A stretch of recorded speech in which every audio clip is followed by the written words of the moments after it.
Berjumpa di gimana nih teman-teman kabarnya? Baik, Kak. Alhamdulillah, semoga kita selalu dalam keadaan sehat walafiat ya. Amin. Kalau kata orang-orang nih, tak kenal maka tak sayang, tapi udah lama kenal tak kunjung disayang juga nih. Oke, perkenalkan nama saya Anastasia Nasution dan hari ini saya diberi kesempatan nih untuk membantu acara webinar selama 1 jam ke depan yang bertemakan bahaya abusive relationship terhadap kesehatan mental. Nah, karena akhir-akhir ini tuh abusive relationship ini menarik perhatian kita nih teman-teman, terkait dengan kasus-kasus yang sedang beredar di luar sana, seperti contoh kasus yang sedang dialami oleh seorang aktris yang menjadi korban dari pasangan yang memiliki mental abuse. Pasti teman-teman udah pada tahu kan, yang sedang berseliweran di media sosial nih. Nah, memiliki pasangan yang abusive ini sangat berbahaya bagi kita nih, baik itu secara fisik dan juga mental, dan juga sangat sulit bagi korban untuk dapat keluar dari lingkaran abusive tersebut. Nah, jadi apa sih yang harus kita lakukan untuk menghindari dan juga mengatasi ini semua? Untuk itu kita akan kupas tuntas dengan narasumber kita, Abangda Ramazana MA. Oke, mari kita lihat dulu ya kawan-kawan, apakah beliau sudah berhadir di Zoom meeting ini? Oke, ternyata beliau sudah berhadir. Halo Bang. Halo.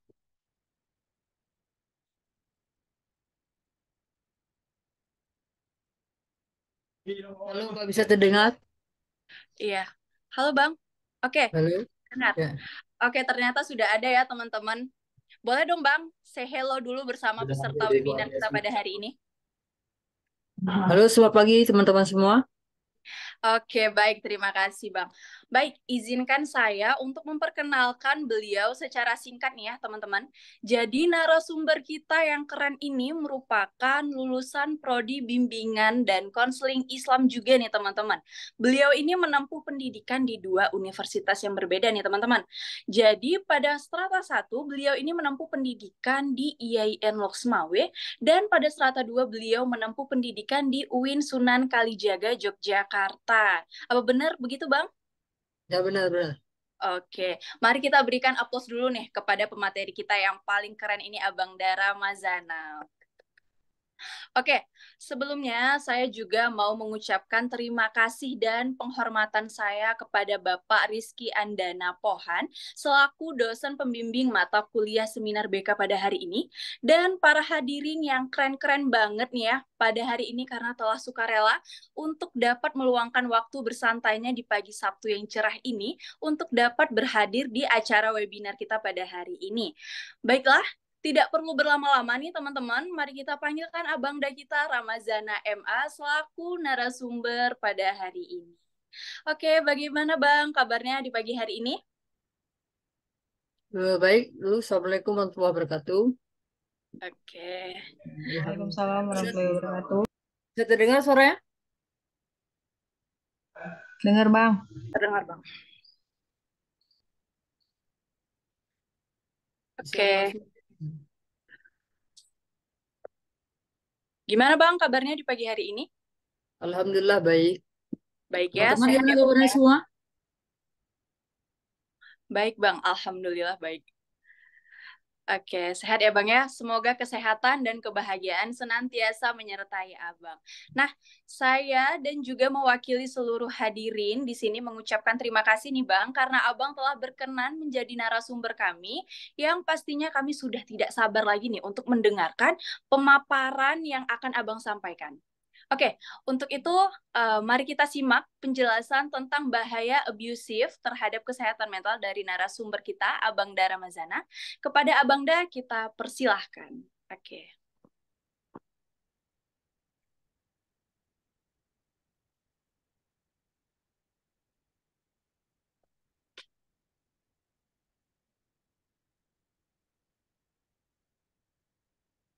Sudah bisa terlihat? Halo, Dokter, udah terlihat terus screen-nya? Terlihat, Bang. Oke, sudah Oh, Lihat terlihat. Bang. Baik, Assalamualaikum warahmatullahi wabarakatuh. Waalaikumsalam warahmatullahi wabarakatuh. Bismillah, alhamdulillah, wassalatu wassalamu ala rasulillah, wa ala alihi wa sahbihi wa mawala. Amma ba'du. Yang terhormat, terima sekali kepada Bapak Pohan, selaku dosen pengampu. Selanjutnya kepada teman-teman BKI YI Langsa, yang merupakan mitra kami dulu waktu saya S1, dulu sering ke Langsa. Mungkin ini karena saya di Jogja, sudah 2 tahun menetap di Jogja. Mungkin kesempatan ini tidak bisa berkunjung, bertatap muka dengan kawan semua.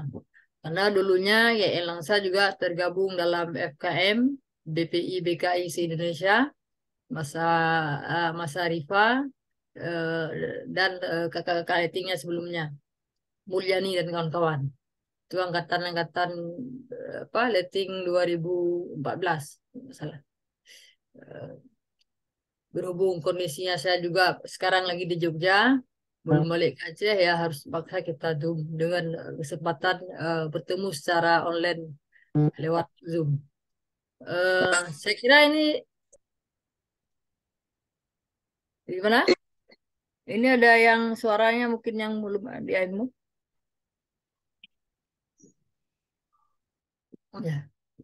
Mungkin saya kira ini tadi diskusi biasa-biasa saja dengan kawan-kawan AMJ. Rupanya sebuah mata kuliah, tidak apa-apa, sebatas sharing-sharing singkat. Mudah-mudahan bisa bermanfaat dan bisa mengisi kegiatan kawan semua. Apabila nanti di kesempatan depan nanti ada kekurangan, saya mohon maaf, mungkin bisa ditambah oleh Pak dosen yang bersangkutan. Di sini saya sendiri juga belum wisuda, baru selesai kuliah. Insya Allah nanti akan wisuda juga di bulan 2. Mohon doa kawan semua sebelum kita mulai sharing diskusi pada pagi yang saya berbahagia ini. Di Jogja bukan lagi pagi ini, hampir siang. Baik, tema yang diberikan kepada saya tentang abusive relationship dan kesehatan mental. Saya akan bahas bagaimana definisi, orientasi, dan menanggulanginya bagaimana. Itu saja, mungkin nanti kita kembali lagi pada kawan-kawan semua untuk kita berdialog secara singkat dan padat dan jelas. Latar belakang terjadinya relationship ini dipengaruhi oleh 3 faktor. Sebagaimana manusia ini, kita sebagai makhluk sosial, kita hidup dalam lingkungan budaya, kita hidup dalam lingkaran akademik. Jadi budaya, sosial, dan akademik sangat berpengaruhi terjadinya kesehatan mental, sangat berpengaruhi terhadap terjadinya relationship ataupun hubungan antara satu individu dengan individu lainnya.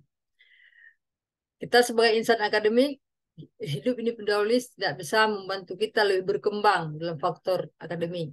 Sedangkan dalam faktor sosial, kita sebagai orang yang membutuhkan terhadap orang lain, ada satu keterikatan hubungan, sehingga kita harus berhubungan dengan orang lain. Begitu pula dalam desain budaya, bagaimana kita budaya Aceh, hubungan dengan orang lain itu sangat mempengaruhi dalam interaksi sosial budaya kita. Selanjutnya kita akan bahas ini tentang apa itu social relation, bagaimana bentuknya, kenapa, dan bagaimana penanganan dan pencegahannya. Selanjutnya tentang observation ini merupakan adalah suatu hubungan yang di dalamnya disertai dengan adanya tindakan kekerasan yang disengaja dilakukan atau ditujukan kepada pasangan individu. Selain itu, obses atau kekerasan juga suatu pola kekerasan yang ada dalam suatu hubungan yang membentuk suatu kuasa dan kendali terhadap pasangan. Perlakuan yang dilakukan oleh seorang pelaku biasanya berupa ancaman, intimidasi secara emosional ke pasangannya. Jadi secara singkat bisa diartikan yaitu relationship adalah kekerasan dalam sebuah hubungan yang terjadi antara individu dengan individu lainnya. Maka dari saya semalam dikasih tema tentang obsessive relationship ini, ketika saya mencari di Open Knowledge Map, banyak membahas tentang hubungan dalam 3 sisi. Pertama yaitu hubungan dekat dalam perspektif yaitu teman dekat. Ya, itu sangat-sangat sedikit terjadi. Yang kedua, hubungan dekat ini dibahas dalam perspektif yaitu percintaan, pacaran. Yang selanjutnya, hubungan dekat ada yang dibahas dalam perspektif yaitu dalam kerangka hubungan yaitu hubungan antara keluarga suami istri. Maka ketika adanya kekerasan atau abuse ini bisa dikategorikan ketika dalam tiga hubungan yang terjadi. Jadi dari banyak penelitian-penelitian dari pengembangan dari tahun 2019 hingga ke sini ada 3 penelitian yang membahas tentang kekerasan dalam sebuah hubungan.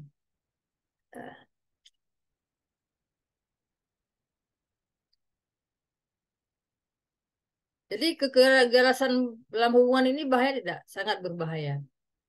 Karena sangat berbahaya, nanti akan menimbulkan kepada beberapa faktor yang akan mempengaruhi bagi seorang individu dalam menjalani kehidupannya.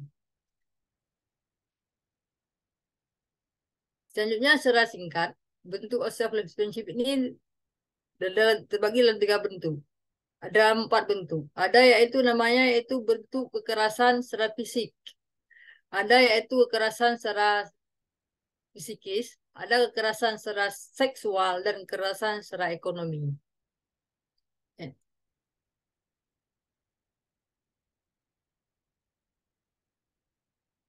Ada yang sebagian juga penelitian yang sempat saya mencari-cari bahan mempelajarinya. Ada sebagian pendapat juga yang mengkategorikan 2 bentuk abusive relationship ini, kekerasan dalam hubungan. Pertama ada bentuk yaitu verbal, ada yaitu bentuk non verbal.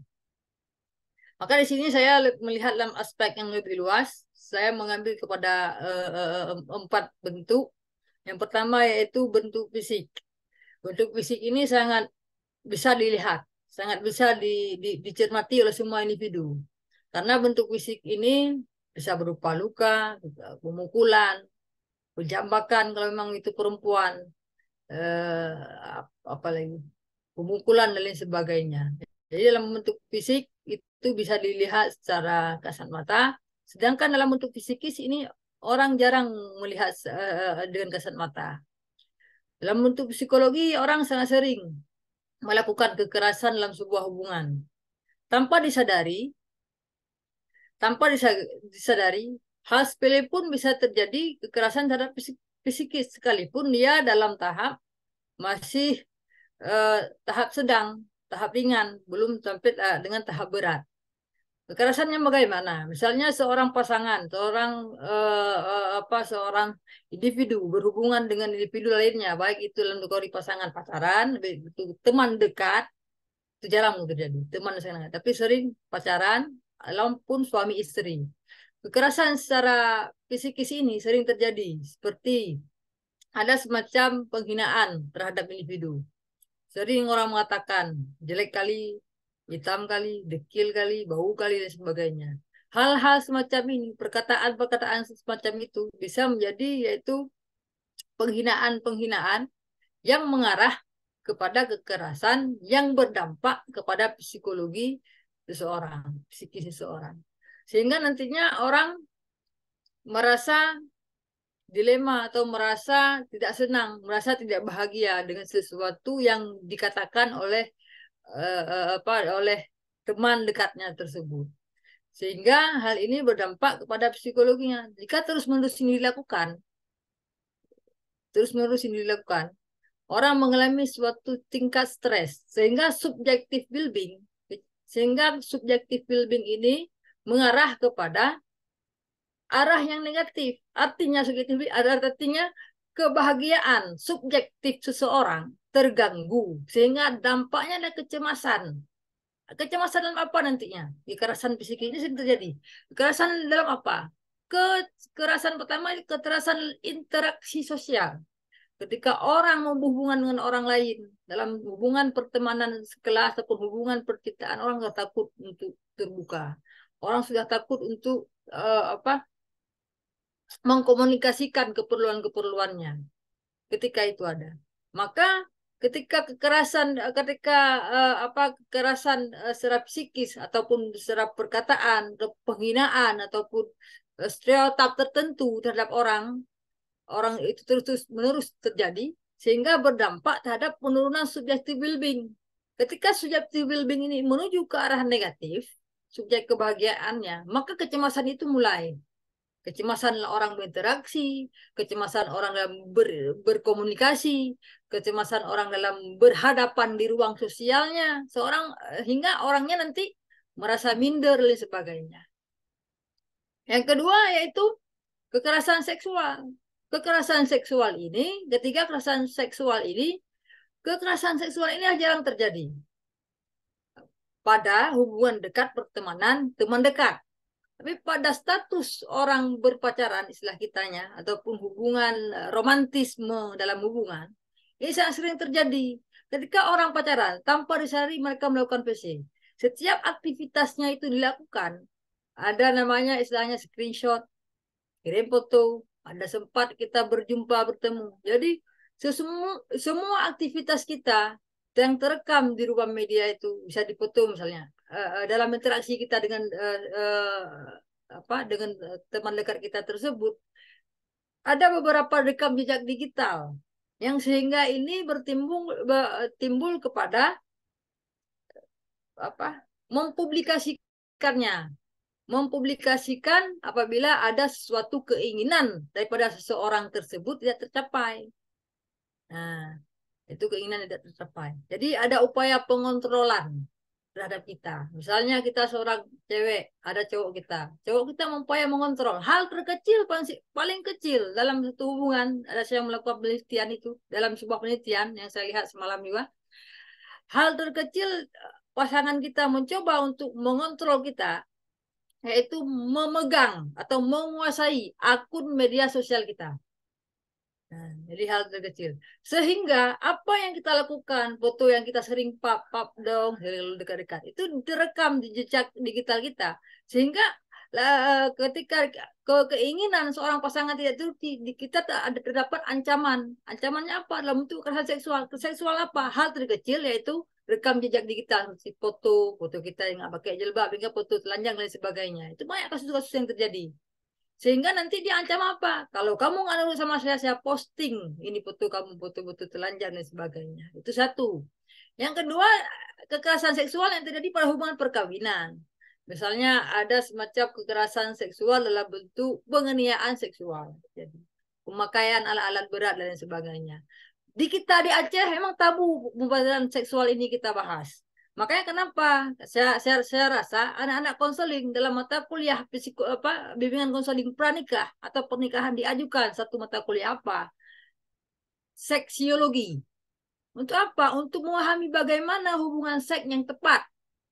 Seperti ada penyalahgunaan seks yang baik. Makanya ketika kita bahas seks ini semua orang agak merasa minder, agak merasa apa. Memang konstruksi budaya kita emang orang Aceh ini agak tabu gitu kita bahas tentang seks. Sebenarnya seks itu bagus dipelajari. Untuk apa? Untuk tidak terjadi penyalahgunaannya, ada menyalahi yaitu sesuatu kodrat-kodrat yang sesuai dengan Islam. Sehingga seksiologi ini sangat relevansi untuk kita pelajari berdasarkan perspektif Islam, untuk kita berikan pemahaman-pemahaman secara dini bagi orang yang belum menikah atau istilahnya dengan konseling pranikah, atau kita berikan bagi orang yang mengalami kekerasan seksual bagi pasangan namanya konseling pernikahan ataupun konseling pernikahan itu sendiri. Sehingga orang memahami bagaimana kerangka-kerangka yang disebut dengan kekerasan seksual. Itu terjadi pada pasangan yang sudah menikah. Selanjutnya juga kekerasan ekonomi. Beranjak dari kekerasan seksual hingga ada berujuk kepada kekerasan ekonomi. Misalnya kita seorang public figure. Ketika bahasa Acehnya bisa kita aib kita, ketika kekurangan kita dipublis kepada publik, itu akan mengganggu elektabilitas kita, pamoritas kita, akan mengganggu, akan mencemar nama baik kita. Sehingga kita merasa apa? Merasa minder, merasa cemas, stres dan sebagainya. Kenapa? Karena rekam jejak kita tadi dalam hubungan dekat, data-data yang diperoleh tentang diri kita itu bisa dipublish terhadap publik, sehingga berdampak kalau misalnya kita sebagai selebgram akan berdampak kepada jutaan pengikut kita, sehingga kepercayaan masyarakat ataupun pengikut kita terhadap kita sudah menurun. Karena di Indonesia ini berbicara tentang hubungan-hubungan yang semacam begituan sangat laku. Selanjutnya yaitu berdampak juga kepada ekonomi. Karena apa? Karena hubungan dekat ini bisa memperoleh segala informasi tentang kita, sehingga orang untuk berpotensi menjelekkan kita semakin besar. Jadi semakin besar potensinya, sehingga berpengaruh dalam diri kita. Kalau approved relationship ini dilihat dari segi paradigma, yaitu subjective well-being ataupun subjek kebahagiaan. Jadi dia terlahir dari 3 aspek. Semua itu dinilai dari 3 aspek. Yang pertama yaitu aspek afektif, yang kedua aspek kognitif, yang ketiga yaitu aspek tentang kepuasan hidup. Ketika mereka tidak memiliki kepuasan hidup, mereka akan merasa stres, cemas, sehingga kayak di Jogja kemarin ada yang bunuh diri dan sebagainya. Ada kegiatan kalau misalnya lawan jenis orang yang melakukan kekerasan, dia berujung kepada pembunuhan seperti yang terjadi di Surabaya kemarin. Ketika penilaian afektif dan kognitif ini saling bekerja dan saling berketerkaitan, sehingga kesehatan mental itu akan nilai seberapa parah, apa tingkat yang parah ataupun sedang ataupun rendah ataupun ringan. Itu bisa dinilai misalkan afektif dan kognitif. Karena kalau bisa kita mau membahas tentang book relationship ini dalam kekerasan dalam hubungan dekat ini dengan istilah kesehatan mental yang baru-baru ini sangat viral, maka hal pertama kesehatan mental itu berdasar pertama pemenuhan kebahagiaan hidup tidak tercapai, sehingga orang merasa gelisah. Ketika ketika subjective well-being ataupun kebahagiaan ini menurun, maka terjadinya kecemasan. Ketika kecemasan itu terus meningkat, sehingga akan stres. Ketika stres ini makin meningkat, sehingga orang melakukan bunuh diri, macam-macam, berdampak pada psikis yang sangat parah. Sehingga semakin parahnya perlakuan terhadap kekerasan dalam hubungan, semakin parahnya yang akan menimbulkan terhadap kesehatan mental. Karena berbicara tentang kebahagiaan hidup itu bukan hanya berhubungan dengan material, tapi psikologi sangat berpengaruh dalam individu seorang.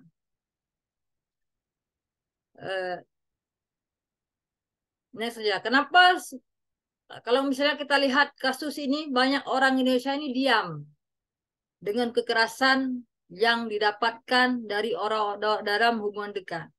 Rata-rata, hampir semua orang, bahkan dalam sebuah penelitian, saya sempat meneliti di jurnal Scopus kalau nggak salah, saya lihat tadi malam, sekitar 80% remaja dan dewasa di dunia memilih untuk bertahan dalam kekerasan hubungan dekat. Kenapa? Pertama yaitu adanya interpersonal. Kayak tadi hubungan antara satu orang dengan orang lain. Adanya istilah rayuan, macam-macam, ada rasanya cinta, ada senang, ada bahagia. Tapi sekali dia mendapat perlakuan, Allah, kalau misalnya dia nanti saya tinggalin dia, saya nggak dapat yang lain selain dia. Karena dialah orang yang paling bagus di dunia ini. Seakan-akan itu anggapan kita. Karena hubungan interpersonal yang baik tadi. Cinta yang berlebihan. Jadi banyak orang yang nggak berani melapor. Malah banyak perempuan yang memilih diam. Apabila itu terjadi dalam kondisi pasangan suami istri. Banyak kejadian-kejadian di Aceh. Banyak kejadian di Indonesia khususnya. Karena kita masyarakat yang Islam konservatif. Yang masih beranggapan perempuan itu lebih rendah dari seorang laki-laki. Ketika ada anggapan perempuan itu lebih rendah dari laki-laki, ada upaya untuk mengendalikan perempuan kepada apa yang dia inginkan. Ini ada 2 paradigma. Sehingga perempuan ini ketika ada anggapan budaya, ada anggapan dalam tanda kutip agama yang membenarkan agama lah perempuan itulah di bawah laki-laki, arjalo komuna ala nisa, bagaimana dia menerjemahkan ayat itu, sehingga orang memilih diam karena paradigma budaya dan tafsir agama yang dia pahami. Sekalipun yang dia pahami itu belum tentu benar yang dia pahami. Sehingga perlakuan terhadap perempuan ini cenderung sebagai pelampiasan seksual saja. Cenderung perempuan ini dianggap sebagai apa? Sebagai seseorang yang harus dikendalikan. Perempuan ini nggak bisa berkarir, harus di atas, harus di bawah laki-laki. Jadi ada anggapan antara laki-laki dan perempuan itu semacam strata budaya yang laki-laki lebih tinggi, perempuan itu lebih rendah. Itu yang paling bahaya. Sehingga orang dalam hubungan interpersonalnya takut untuk melaporkan, takut untuk lari dari keadaan itu, takut untuk berpisah. Itu terjadi dalam keluarga, dalam sebuah ikatan keluarga, ataupun dalam kalau kita misalnya dalam hubungan percintaan itu, ya takut nggak ada yang lain, takut orang lain nggak mau sama kita, ya dia adalah segala-galanya. Itu yang sangat bahaya. Yang kedua, orang mampu bertahan ketika terjadi kekerasan dalam suatu hubungan, yaitu adanya yaitu kekeluargaan. Jadi dalam keluarga apa? Pertama, ketika terjadi kekerasan dalam istilah orang Aceh apa namanya pertunanganan, orang sudah menikah, sudah apa bertunangan. Dia adanya memandang ketika dia mengetahui bagaimana sisi negatif dari seorang pasangannya. Ketika kita mengetahui sisi negatif dari pasangan kita mampu bertahan karena ada apa? Ada dukungan keluarga. Dua keluarga ini saling mengenal, dua keluarga ini saling melihat, dua keluarga ini saling apa saudara dan sebagainya. Yang kedua bagi orang yang sudah menikah, nah ini sangat banyak terjadi. Bahkan dalam beberapa literatur yang saya baca, orang bertahan, seorang istri bertahan dengan suami yang selalu melakukan kekerasan terhadap dirinya, selain daripada agama dan budaya, yaitu karena adanya keluarga. Keluarga itu anak. Pertimbangannya lebih kepada anak. Jadi ibu kita dengan ayah kita bertahan mungkin salah satunya faktor karena adanya kita dan lain sebagainya. Juga kita mampu bertahan dengan pasangan kita karena ada anak di dalamnya yang jadi berkat dari dua hubungan tersebut. Sekalipun dia selalu merasa kekerasan, selalu merasa diintimidasi dan sebagainya. Yang selanjutnya yaitu faktor ekonomi. Orang mampu bertahan karena nggak ada uang, nggak bisa mencari uang tambahan, nggak memiliki ekonomi yang cukup, nggak memiliki pekerjaan. Kadang-kadang ada faktor yang masih terikat bisnis yang dikelola antara suami istri, sehingga orang mampu bertahan di atas kekerasan dalam hubungan yang dia dapatkan. Dari ke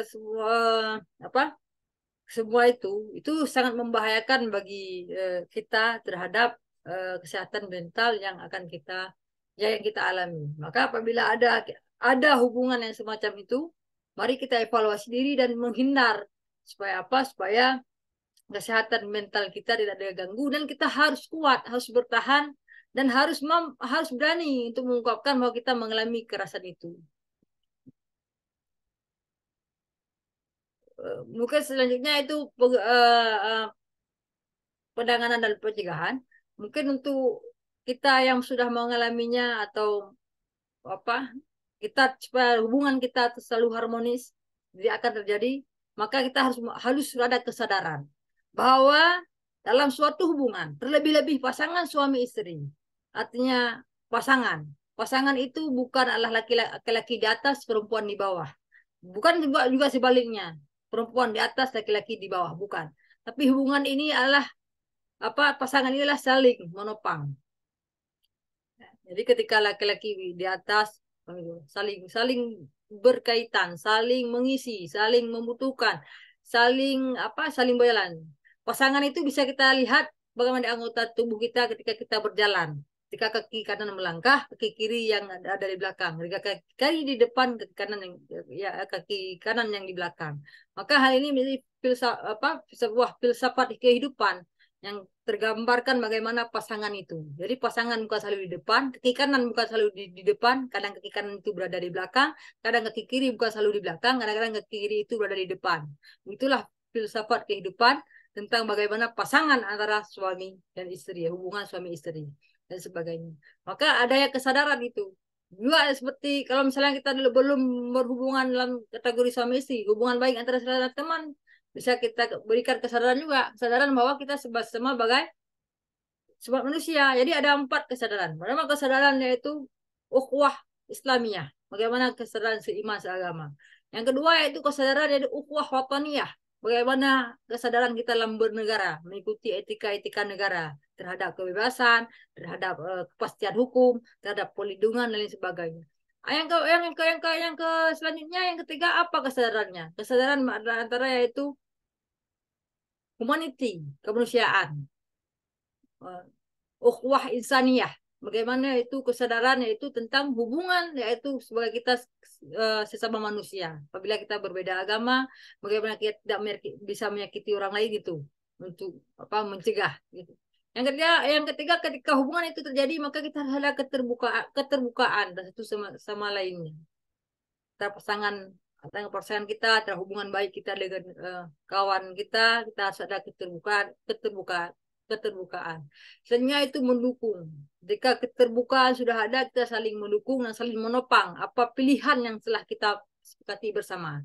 Karena kekerasan itu cenderung terjadi karena tidak ada kesepakatan bersama. Maka keterbukaan ini penting supaya ada keterbukaan, supaya ada kesepakatan bersama untuk saling mendukung dan untuk saling menopang supaya hubungan kita terus berjalan. Relationship itu tersebut. Dari banyaknya jadi dari banyaknya penelitian yang saya baca juga, saya melihat juga penanganan bagi seseorang yang mengalami kekerasan. Selain dia kan dalam konseling itu ada namanya konseling advokasi, bagaimana memberikan kepastian hukum terhadap seorang konseli, bagi konselor terhadap konseli yang mengalami ketimpangan atau perlakuan yang mengalami masalah dengan hukum. Juga kita berperan untuk memberi penasehat hukum. Bukan penasehat hukum pengacara, tapi dalam perspektif untuk melindungi hak-hak mereka yang mengalami kekerasan. Itu namanya istilahnya advokasi dalam konseling. Biasanya ada di konseling. Selanjutnya kita sebagai konselor untuk memberikan saran, mereka berani melaporkan, berani mengungkapkan, berani untuk memperoleh hak hidupnya, memperoleh hak psikologinya, memperoleh hak dia sebagai warga negara. Kita harus berani menyuarakan itu sebagai konseling untuk mereka bersuara. Selanjutnya untuk penanganan dalam basis psikologi, yang pertama yang paling penting yaitu dukungan teman dekat. Ketika dalam hubungan pacaran, orang nggak berani lapor sama keluarga. Karena ada sebagian budaya yang memarahi anaknya untuk berpacaran. Jadi nggak ada gitu. Dan banyaknya dalam budaya Indonesia ini, banyaknya yaitu orang tua kita yang pola asuhnya yang otoriter. Jadi orang banyak memilih teman. Makanya saya memilih subjek pertama itu dukungan teman dekat. Karena orang banyak yang mengalami masalah. Terlebih-lebih kekerasan yang dia hadapi, mengadunya ataupun menceritakannya ataupun curhat kepada teman dekatnya. Ini jarang orang tua karena kita basis budaya Indonesia kita yang memang terlalu konservatif. Itu dari beberapa penelitian saya tuangkan di dalam paparan ini. Yang selanjutnya itu dukungan keluarga. Ada juga keluarga yang misalnya dalam hubungan pernikahan, jadi keluarga itu sangat mendukung. Jadi saya coba cek tadi petakan di Open Keyword Map itu bagaimana penelitian yang sudah meneliti tentang dukungan keluarga ini. Juga kalau dalam hubungan perkawinan ataupun pernikahan itu dukungan keluarga sangat berpengaruh terhadapnya terjadinya keluarga maslahah atau sakinah mawaddah warahmah. Itu ditopang oleh dukungan keluarga dari kedua belah pihak laki-laki dan perempuan. Dalam suatu hubungan perkawinan bukan hanyalah jadi kita harus bisa mengartikulasikan yaitu perkawinan itu bukan hanyalah hubungan antara dua individu, tapi hubungan antara dua keluarga. Jadi bisa diartikulasikan yang lebih luas. Selanjutnya yaitu yang paling berpengaruh terhadap individu yang mengalami kekerasan dalam suatu hubungan, tanda kutip, yaitu ya religiositas. Bagaimana orang mengorientasikan agama, bagaimana agama itu bisa bisa masuk dalam hatinya, sabar, ikhlas, tabah, dengan salat bisa mencapai ketenangan batin dan jiwanya. Dan juga begitu pula dengan religiositas kita bisa melakukan pendekatan terhadap misalnya orang yang melakukan kekerasan, bagaimana suami itu tidak bisa melakukan melanggar dengan etika-etika agama, bagaimana perempuan ini bagaikan rusuk yang perlu dilindungi dan bukan disakiti, bagaimana juga perempuan harus memposisikan dirinya, laki-laki ini adalah sebagai imam yang harus juga dihargai. Jadi laki-laki harus menyayang, suami istri menghargai. Jadi ada timbal balik hubungan sehingga mencapai suatu tujuan-tujuan tertentu. Mungkin itu saja, dengan banyak kita ngomong, kita banyak salahnya, nanti bisa random saja, nanti bisa ditanyakan dan bisa didiskusikan dengan dosen-dosen dan teman-teman semua. Sekian dari paparan saya, mungkin apabila ada kesalahan saya mohon maaf. Assalamualaikum warahmatullahi wabarakatuh.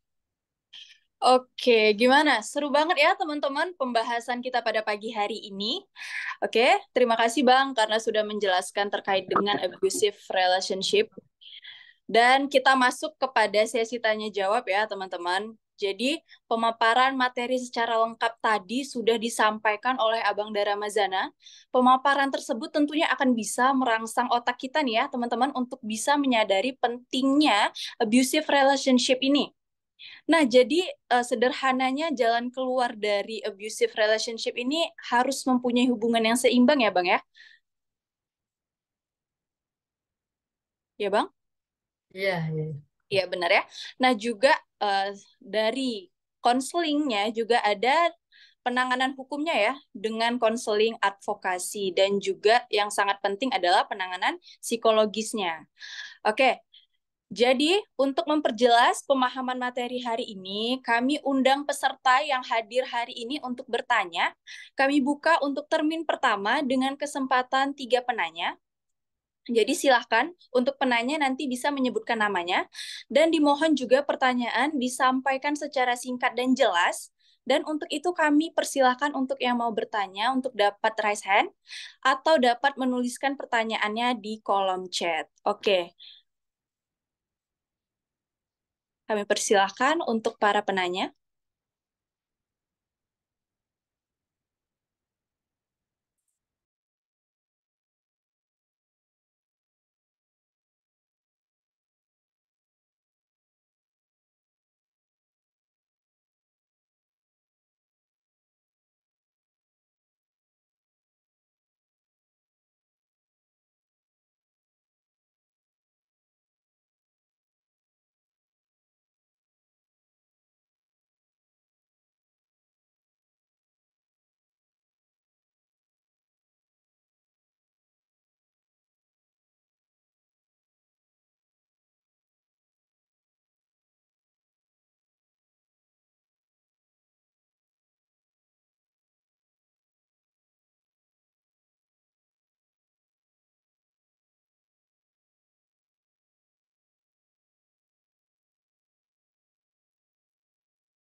Oke Bang, sambil menunggu para hadirin untuk menyiapkan pertanyaannya, kita akan membahas sedikit nih Bang. Ternyata abusive relationship ini juga ujung-ujungnya akan menyebabkan korbannya dapat bunuh diri ya Bang ya?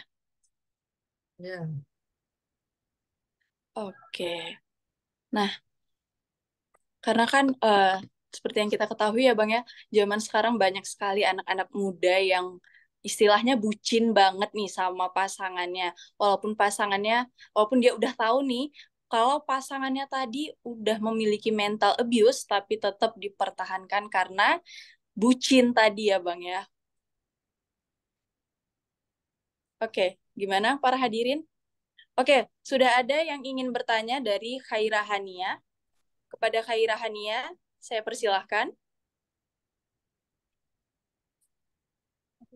Terima kasih moderator atas waktunya. yang memberikan izin saya untuk bertanya. Saya mau bertanya nih terkait tentang abusive relationship ini. Ketika kita ada di sebuah posisi di mana kita terjebak ke dalam abusive relation, aduh gemeter nih ngomongnya, abusive relationship. Nah, gimana sih cara kita keluar dari itu? Karena mau gimana pun kita nggak bakal bisa, menurut saya kita nggak bakal bisa keluar dari situ gitu. Kayak ada nggak caranya? Terus kan di mana ketika kita masuk terjebak ke dalam abusive relationship ini, kita kayak diancam nih, diancam terus menerus, dan nah itu yang ngebuat kita tuh nggak bisa keluar kan dari situ. Ada nggak sih cara yang efektif untuk keluar dari itu? Dan eh kayak mungkin itu aja sih.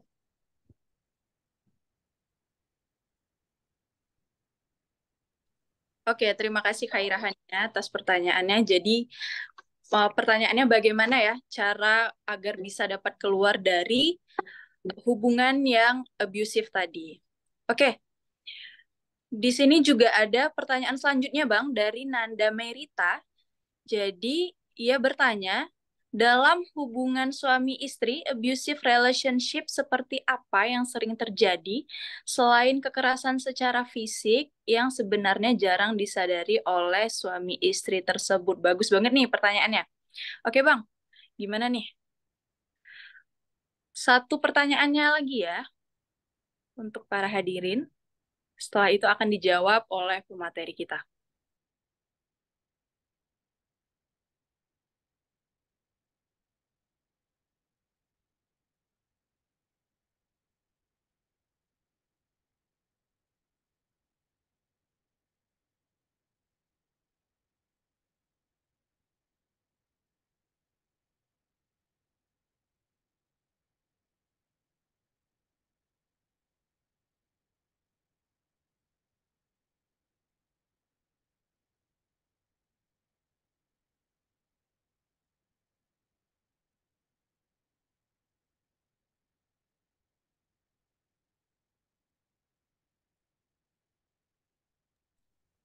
Oke, baik Bang. Pertanyaan terakhir dari Kak Umi Makfira. Beliau bertanya, dalam hubungan suami istri, seandainya sudah terjebak, bagaimana nih cara mengatasinya? Karena kan banyak yang kita pikirkan. Misal sudah ada anak. Oke, Bang. Bisa dijawab, Bang? Langsung. Pertama dia apa bisa bilang? Pertama, pertanyaan dari Khaira Hania. Jadi pertanyaannya itu bagaimana sih cara kita itu dapat keluar dari hubungan yang abusive ini secara efektif, karena kan banyak yang sudah masuk ke dalam hubungan tersebut tidak dapat keluar, susah untuk keluar nih Bang. Pertama, kita sebagai konselor ya. Jadi kalau pertanyaan tadi ada pertanyaan moderatornya bagaimana yang efektif. Jadi kalau efektif itu pertama kita harus mengetahui hubungan perlakuan semacam apa yang dia dapati. Kekerasan dalam bentuk apa yang dia alami. Eh, Kita sebagai konselor harus menggali itu lebih dalam. Bagaimana bentuknya, kekerasannya, supaya kita bisa memberikan konseli ataupun memberikan penyelesaian terhadap masalah yang dialami. Itu sebagai kita sebagai konselor ya. Tapi secara umum kayak gini aja. Secara umum, pertama kita harus adanya kesadaran bahwa yang dia rasakan itu adalah suatu penderitaan yang seharusnya tidak dia rasakan. Kita sebagai manusia ini sebagai hamba merdeka dengan diikatkan dengan norma-norma negara dan norma agama, kita sebagai merdeka yang tidak layak merasa kekerasan itu. Itu yang kekerasan bahwa kita tidak layak memiliki kekerasan. Yang kedua, eh, adanya yaitu keinginan secara rasional. Untuk apa aku berhubungan dengan dia? Orientasi dalam suatu hubungan. Tujuan. Tujuan kita dalam hubungan dengan dia untuk apa tujuannya? Tujuan sebagai untuk membangun sebuah keluarga. Bagaimana kita membangun sebuah keluarga? Di awal permulaan hubungan kita sudah diintimidasi dengan kekerasan. Hal terkecil. Kita harus melindungi dia selalu. Itu kekerasan juga, hal terkecil. Yang kedua, hal terparah adanya penguasaan akun media sosial, selanjutnya dan seterusnya, hingga terjadi kekerasan fisik nantinya. Jadi ketika baik lagi orientasinya apa? Kita hubungan baik dengan dia orientasinya apa? Kita berpikir secara rasional dengan secara emosional. Jadi dengan kerangka apa? Orientasi ini tadi, tujuan ini tadi. Tujuan saya berhubungan dia untuk menikah. Kembalikan lagi pada tujuan dan dasar. Nah, ketika kesadaran ada hubungan dasar. Yang ketiga ada yang keterbukaan. Ini yang jarang. Orang kadang-kadang pasangannya bisa mengerti. Ketika kita misalnya contoh, kita sebagai perempuan ini, ada laki-laki yang selalu berlaku kasar pada kita. Kita bisa menegur dia. Kadang-kadang pas kita tegur, dia pun akan berubah. Karena kita nggak berani mengungkapkan dengan terlalu bucin itu, terlalu sayang itu, terlalu emosionalnya itu yang agak berlebihan, sehingga kita takut untuk mengungkapkan. Ini membahayakan ketika kita mengalami hal yang ringan untuk mencegah secara dini. Jadi kita menceritakan mungkin dia melampaui batas, mungkin cara dia itu menurut dia baik, tapi menurut kita salah. Nah, adanya benar di pihak lawan, bukan di pihak kita. Jadi pihak lawan interaksi hubungan kita itu, lawan kita itu, hubungan kita itu, teman kita itu merasa dia benar apa yang dia lakukan. Jadi kita harus terbuka. Kalau misalnya secara dini, harus ada keterbukaan. Supaya nanti apa yang dia lakukan ini, dia merasa, oh pasangan kita merasa perlakuan kita ini tidak cocok. Yang selanjutnya, kalau kita sudah mengalami juga perlu keterbukaan minimal supaya kita tidak stres dengan teman dekat. Nah, itu bagi yang orang sudah mengalami kekerasan yang sampai tidak parah. Makanya teman-teman ini kan ada istilah kita peer counseling. Nah, konseling teman sebaya kan ada itu istilahnya, konseling teman sebaya. Jadi itu penting. Jadi kita, jangan terlalu ketika ada suatu kekerasan jangan terlalu diungkapkan di media sosial. Maka pilihlah kawan yang menjadi kawan yang ada asas keterbukaan kita dengan dia dan memiliki asas kerahasiaan. Orang-orang kita bisa anggap dia amanah dan menjaga apa itu tadi yang kita ceritakan tentang hal-hal sisi negatif tentang pasangan kita. Selanjutnya yaitu adanya pemahaman yang benar. Jadi ketika orientasi adanya pemahaman yang benar.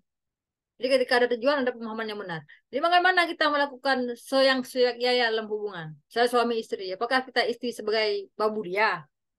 Itu ada orientasi seperti itu. Karena dalam agama kan cenderung juga ada penafsiran-penafsiran tanda kutip menganggap pasangan kalau misalnya istri dan suami, istri itu sebagai pelayan. Jadi tugasnya melayani suami 24 jam. Nggak ada suami yang melayani istri dalam konsep seperti Nabi dengan Aisyah. Nggak ada. Juga ada sebagian orang yang seperti itu. Jadi makanya dalam sebuah penelitian orang Aceh itu kurang romantis, terutama pada laki-lakinya itu. Karena itulah pemahaman pengaruh keindiaan tadi secara budaya, pemahaman Islam yang misalnya konservatif itu juga mempengaruhi pola pikir kita itu tadi. Nah, itu saja tips yang terbuka, berani bicara, memahami tujuannya, orientasinya apa, dan fokusnya untuk apa dia berhubungan itu. Kalau itu tidak ada, maka kekerasan ini cenderung akan terjadi pada dirinya. Minimal terbuka dengan pasangannya itu tadi yang melakukan. Yang kedua, bagi penderita terbuka dengan kawannya mungkin ada solusi supaya dia bisa berani untuk meninggalkan posisi yang seperti itu. Itu saja. Yang selanjutnya ada lagi? Ada tadi? Oke, Bang. Gimana, Khaira? Pastinya sangat puas ya dengan jawaban dari Abang Dakita. Oke, Izin Bang. moderator. Oke.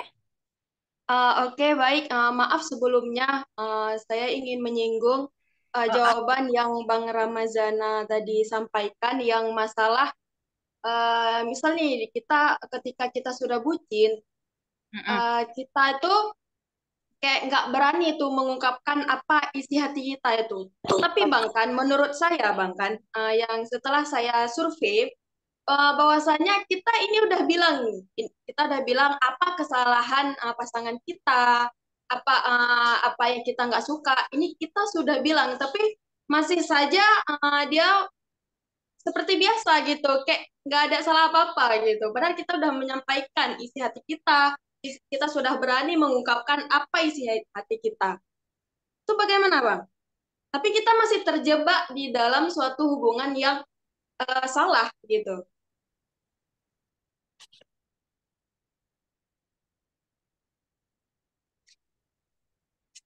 Oke, gimana tuh Bang? Kira-kira pertanyaan dari Jihan Suraya Dewi. Semangat banget ya Jihan ya. Ya, semua kayaknya ini salah satunya ya. Kayaknya relate nih ya Bang ya. Jadi begini, dia dalam kita sebagai individu, kita sebagai manusia diberikan Tuhan itu dua hal yang terpenting. Pertama, kalau kalau saya bisa mengacehkan ya, gebi pikiran guyu sidike, gebi hati guyu perasa. Jadi ini dua saling berterkaitan antara rasional dan emosional ini sangat berkaitan. Sebagaimana orang Aceh katakan dulu, gebi pikiran guyu sedike, gebi hati guyu perasa, baru kita melaksanakan tindakan. Jadi dua komponen itu harus dilaksanakan dengan bagus. Komponen apa? Komponen rasional dan komponen emosional. Perasaan juga perlu. Tapi perasaan tanpa ada pikiran, ujung-ujungnya terjadi kebablasan, bablas. Bucin menteng hantam kawin. Kalau kita andalkan bucin saja, kita nggak bakal nikah. Kalau kita nggak menata ekonomi dengan bagus.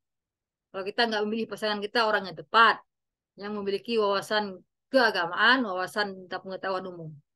Itu. Yang pertama kita harus sadar tujuan. Maka ketika rasa itu yang terlalu mendalam, mungkin kalau kita mengambil keputusan dalam segi kita merasakan emosional yang berlebihan, lakuti bucin. Jadi ketika kita bucin, tidak bisa mengambil keputusan. Bahkan kita enggan mengungkapkan.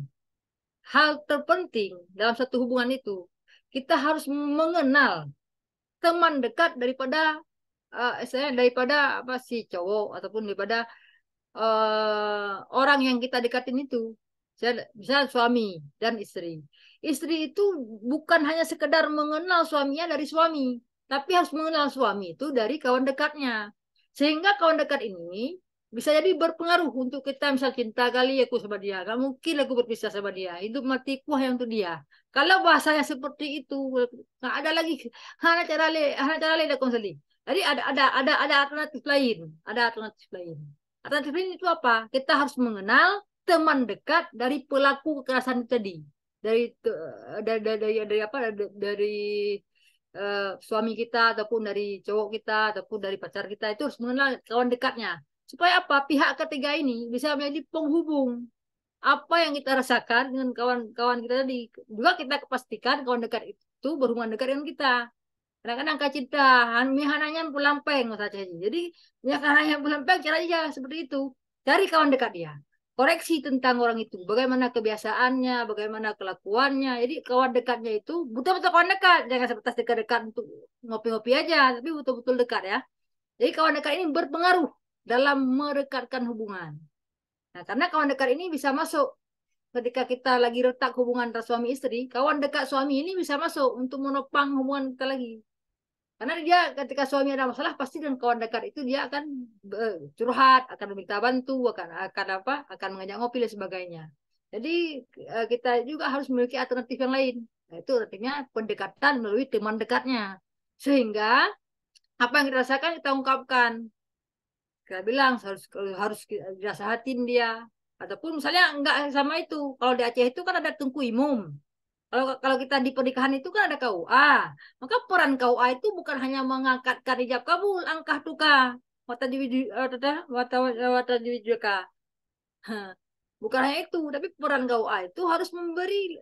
Kalau misalnya dalam hukum Islam ya, KUA itu bertanggung jawab hingga dia mati. Dia orangnya KUA tunggu kazi saya dalam bahasa Arab itu, kazi itu mati dan kazi itu harus menjaga keutuhan keluarga. Jika ada masalah lapor ke kazi.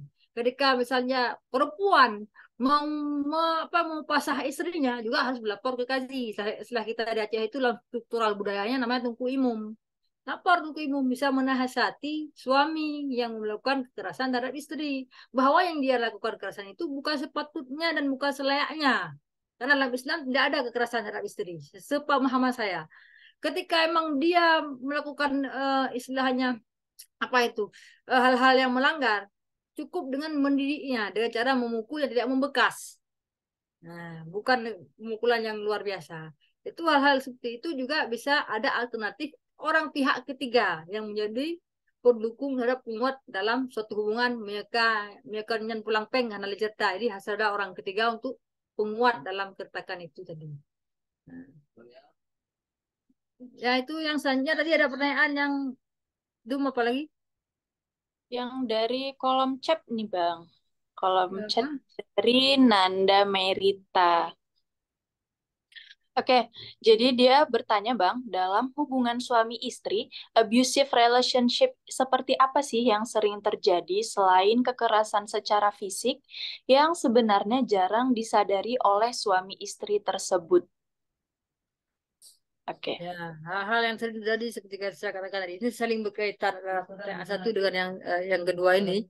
Jadi hal yang paling sering disadari adalah pertama kurangnya keromantisan, jadi penghinaan.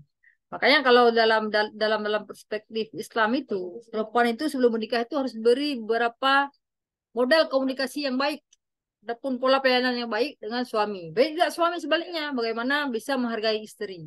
Bagaimana dalam pola dalam ucapan. Hal terkecil orang mengalami emosi itu hal terkecil pertama dari pendengaran. Yang kedua apa yang dilihat, baru apa yang dirasa. Jadi dari apa yang didengar, apa yang dilihat, baru apa yang dirasa. Sehingga muncullah reaksi emosionalitas. Jadi ketika dalam suatu hubungan keluarga, hal terkecil yang bisa dilihat sering terjadi di tempat kita. Ada yang penghinaan, misalnya ada perempuan lagi hias-hias, lagi apa, lagi solek-solek mau ke kondangan. Hingga tiban lu ngelagak abang, ketika ditanya sama apa sama si istri sama suami, ngelagak aku hi cupo. Jadi dia hal-hal semacam apa semacam stereotip tidak bagus, jelek, semacam mirip nenek-nenek, mirip apalah. Makanya kan dalam Islam ada istilah apa kalau nggak salah, tidak boleh menyamakan istri dengan ibu kita. Artinya menuakan istri yang tidak sepatutnya tua. Nah, itu penghargaan dalam apa dalam konteks budaya. Jadi dalam konteks komunikasi. Jadi kita tidak boleh suami itu sebenarnya sering terjadi ketika perempuan ini insecure dengan suaminya.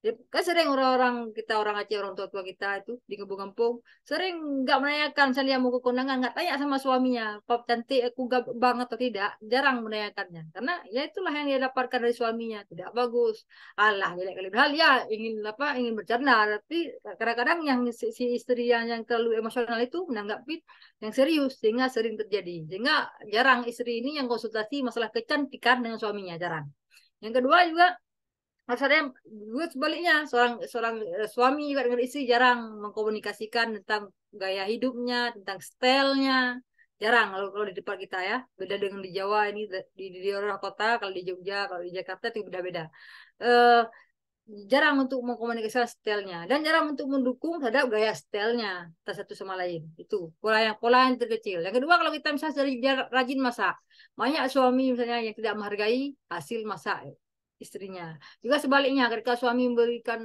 penghargaan itu jarang kita temukan. Banyak perlakuan terhadap stereotip tertentu dari fisik, dari penampilan kita yang selalu dijelekkan, jadi diarahkan ke arah negatif. Itu yang hal terkecil yang cenderung terjadi dalam kekerasan bersifat non verbal dalam kehidupan seorang pasangan. Sebenarnya itu tidak boleh terjadi. Supaya apa? Supaya terwujud keharmonisan dalam keluarga. Itu sih yang Oke, berarti yang tidak disadari dalam hubungan suami istri tadi, Bang, abusive relationship ini kurangnya apresiasi dan juga menghargai dari suami ya, Bang ya. ya, dari istri juga sebaliknya. Oke. Nah, kita lanjut ke pertanyaan selanjutnya ya, Bang. Dari Kak Umi Makfirah, beliau bertanya, dalam hubungan suami istri, seandainya sudah terjebak nih, bagaimana cara mengatasinya? Karena kan banyak yang kita pikirkan, misal sudah punya anak. Gimana tuh, Bang? Ya. Itu kan banyak penelitian itu memang 80% ya 80% orang di dunia ini bertahan karena faktor anak, karena faktor ekonomi, karena faktor keluarga orang mampu bertahan bukan faktor anak saja faktor keluarga misalnya saudara ada kan pernikahan sesama saudara ada dia orang bertahan karena faktor itu.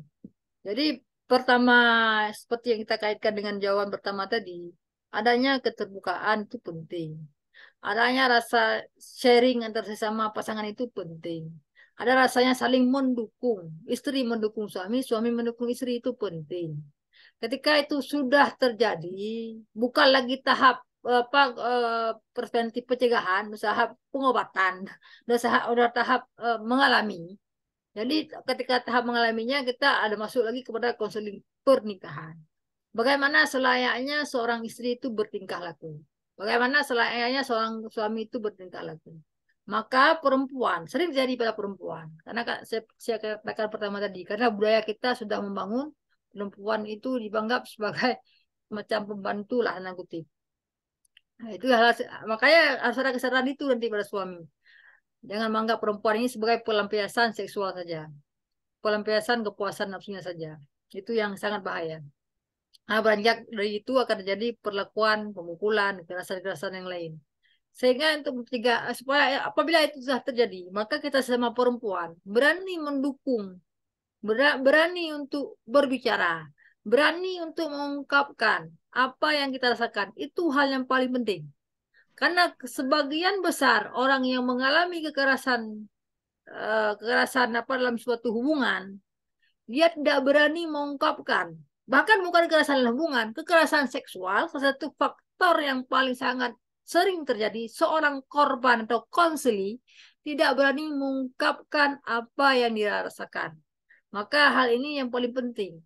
Kita harus memahami individu itu sebelum menikah. Kita beri pemahaman bahwa menikah itu adalah suatu hubungan yang saling mendukung, bukan satu hubungan yang dikendalikan. Itu yang paling penting. Jadi filsafat pasangan itu harus kita berikan pemahaman sebaik mungkin. Jangan diartikan pasangan sebagai budak seksual saja atau pengikut saja, bagaikan raja dengan pembantunya, bagaikan seorang ketua dengan anggotanya, bukan seperti itu. Ya. Jadi itu perlu kita beri pemahaman sebelum menikah. Jadi ketika itu mereka merasakan, mari kita dukung untuk orang untuk berani mengungkapkan apa yang dia rasakan itu tadi. Ketika dia berani mengungkapkan tadi, maka ada pilihan yang kedua. Seperti saya katakan tadi, dukungan keluarga. Keluarga ini penting, makanya kita perlu dekat dengan keluarga pihak suami. Supaya apa? Supaya kita bisa membicarakan, bisa mengkompromikan, bisa kita komunikasikan dengan mereka.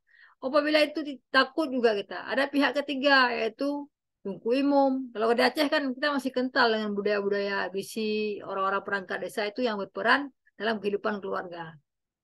Seperti KUA dan sebagainya. Itu masih berperan aktif dalam mendukung hubungan keharmonisan dalam keluarga. Maka itu kita laporkan. Apabila itu sudah sangat berat, ya otomatis ya advokasi. Kita harus berani melaporkan bahwa yang kita rasakan itu tidak sepatutnya kita rasakan. Nah, makanya orientasi perkawinan itu harus kita berikan secara dini. Ketika itu sudah akut, orang nggak berani berpendapat. Allah, aku lapor dosa aku. Dia kena puasa sampai aja. Ya, kena depu. Itulah masalahnya. Jadi kenapa saya laporkan itu suami saya ketika saya laporkan berdosa. Itu yang perlu dihilangkan dalam benak kita.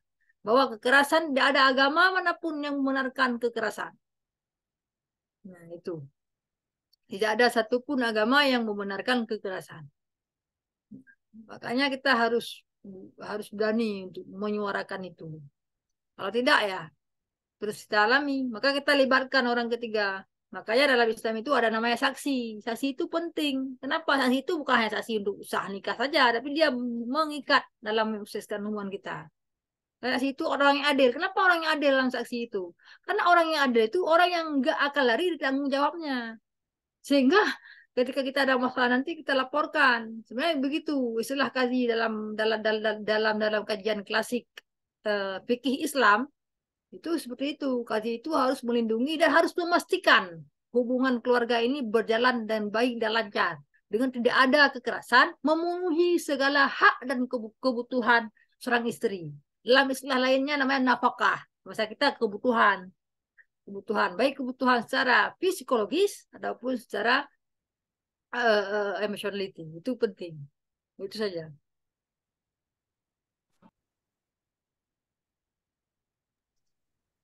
Oke, terima kasih Bang atas jawabannya. Gimana nih para hadirin, ada lagi yang mau ditanyakan pada pemateri kita pada hari ini? Izin moderator, mau tanya sedikit lagi. Oke, baik. Dipersilakan, Banyak Kak. Bapak. Dalam relationship itu kan kadang kita ada nggak sih kekerasan yang dilakukan uh, perempuannya nih. Kadang kan kita sebagai perempuan tuh nggak sadar nih kita ngelakukan itu sama pasangan kita. Kalau ada tuh misalnya kayak gimana gitu.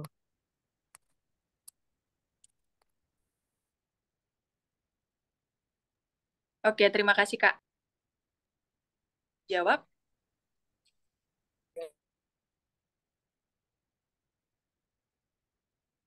Apa tadi pertanyaannya? Di sini kurang terdengar.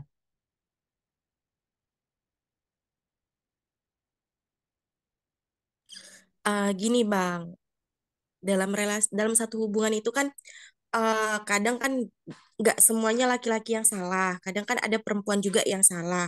Ada nggak sih kekerasan yang dilakukan perempuan itu tanpa tanpa kita sadarin? Kadang kan sama-sama egois gitu. Kalau ada salah satu contohnya itu apa sih yang kadang kita tuh nggak sadar kalau kita udah melakukan kekerasan sama si cowok itu gitu.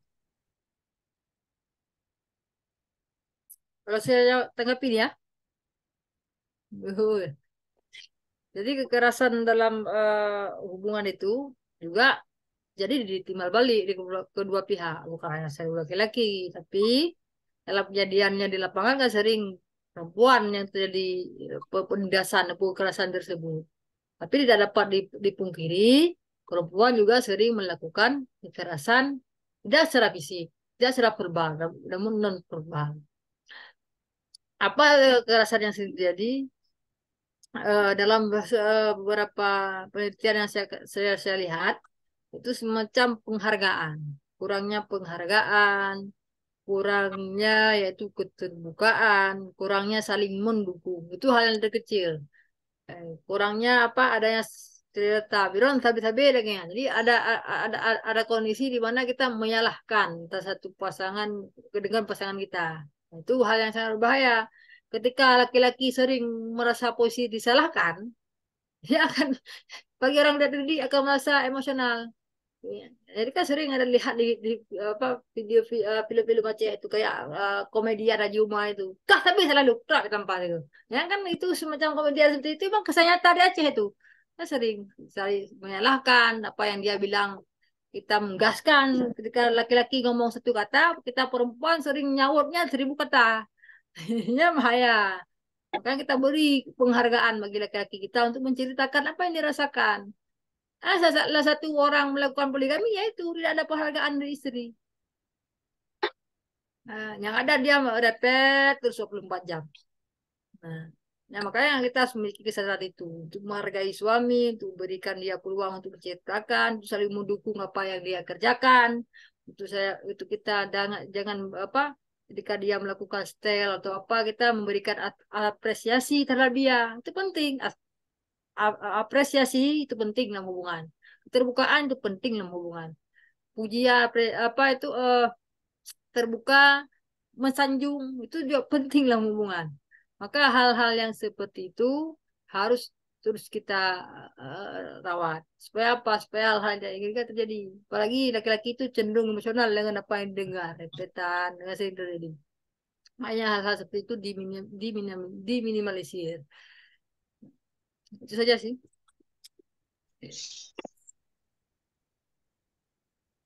Oke, baik. Gimana, Kak? Ada lagi yang mau ditanyakan? Udah, ada cukup. Kak, Oke. mau nanya sedikit lagi nggak? Boleh. Gimana, Bang? Boleh, Bang? Boleh, tambah. Para hadirin kayaknya semangat banget ya, Bang. Ini sedikit aja nih, silent treatment itu termasuk ke dalam kekerasan tidak? Dia mukul enggak, ekonomi tetap diberi, cuman ya itu kalau lagi marah tuh silent aja udah sampai seminggu gitu, misalkan. Terima kasih. Ya langsung.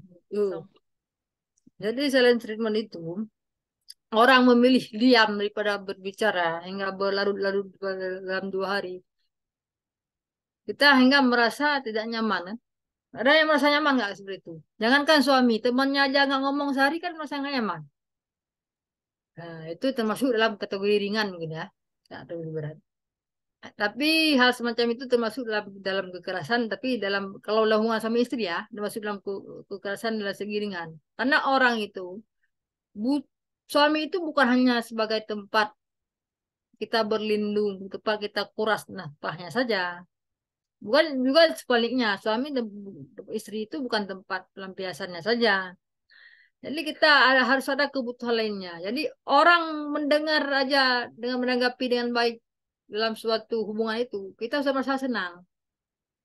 Kita curhat aja sama orang yang kayak ini aja, ya ya ya ya betul. Itu kan udah empati namanya. Udah merasa kita merasa happy, enjoy. Tapi kalau kita orang memilih diam dalam suatu hubungan kayak misalnya suami istri, sama-sama juga kayak kita tidur dengan patung, patung yang berjalan, ya kan? Jadi tidak ada kenyamanan dalam suatu suatu hubungan itu. Maka diam itu bukan pilihan, diam itu bukan solusi. Makanya saya katakan tadi harus ada keterbukaan, itu penting. Kalau dia marah dia bilang marah.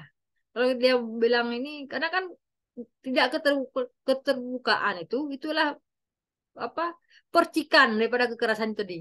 Itu hal kecil yang dapat menimbulkan kekerasan itu tadi. Karena kenapa? Karena orang milih diam, diam, diam, diam. Bila introvert langsung dibunuh. Kalau nggak introvert kalau langsung dibunuh. Maka hati-hati nih orang yang diam itu. Maka harus diajak untuk berinteraksi. Karena ciri introvert kan seperti itu. Diam, diam, diam. Langsungnya tiba-tiba ada yang mati. Ya kan? Bahaya. Jadi orang-orang yang emang memilih diam itu bukan menyelesaikan masalah, juga merupakan bagian terkecil daripada kekerasan dalam suatu hubungan. Bukan dia berdampak terhadap fisik, tapi dia berdampak terhadap emosional kita. Kita merasa tidak nyaman, merasa kita apa salahku setiap hari. Kita dihukum dengan kesalahan, dihantui dengan diamnya dia itu. Nah, sehingga itu termasuk dalam kategori itu tadi non verbal. Itu saja. Oke, gimana Kak? Oke, udah. Terima kasih Bang. Jawabannya memuaskan banget. Oke. Oke, para hadirin ada lagi yang ingin bertanya?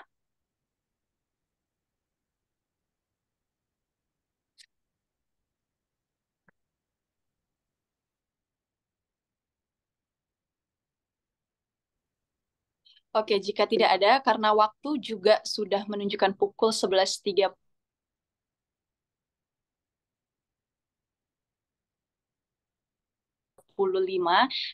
Sudah masuk ini disampaikan Bang? Apa?